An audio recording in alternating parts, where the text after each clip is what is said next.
انا مش جاي اقول لك اللي حصل في غزة وما زال بيحصل، ولا جاي اقول لك اللي حصل في السودان من هذه المشاهد الشنيعة القاسية التي تؤلم الحيوان قبل الانسان. انا جاي اقول لك ان الله سبحانه وتعالى لم يخلق الجنة ولا النار عبثا ولا هملا، بل خلقهما وخلق لكل واحدة منهما أهلا. فالجنة خلقها الله سبحانه وتعالى للمتقين للمخلصين للصادقين للصابرين للمحتسبين، والنار خلقها الله سبحانه وتعالى للكافرين والمجرمين والظالمين والمتكبرين. فالجنة هي رحمة الله يرحم بها من يشاء من عباده، والنار هي عذابه وغضبه يعذب بها من يشاء من عباده. والله سبحانه وتعالى تعهد أن يملأ الجنة وأن يملأ النار، فعزاء كل مظلوم يقع عليه الظلم أن الله سبحانه وتعالى خلق هذه النار.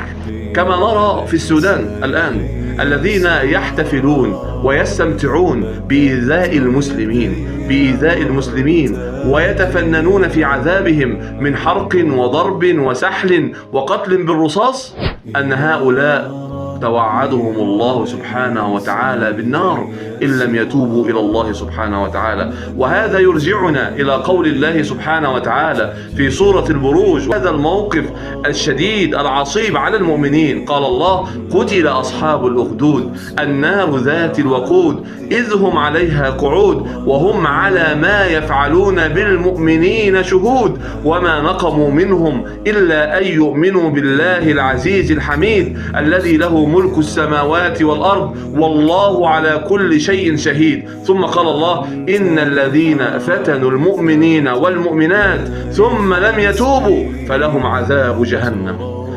عذاب جهنم ثم قال: ولهم عذاب الحريق إن بطش ربك لشديد. الآن يستمتع المجرمون بإيذاء المسلمين الموحدين، بعذاب المسلمين الموحدين، بالتفنن في تعذيبهم، ولكن الله سبحانه وتعالى يمهل ولا يهمل.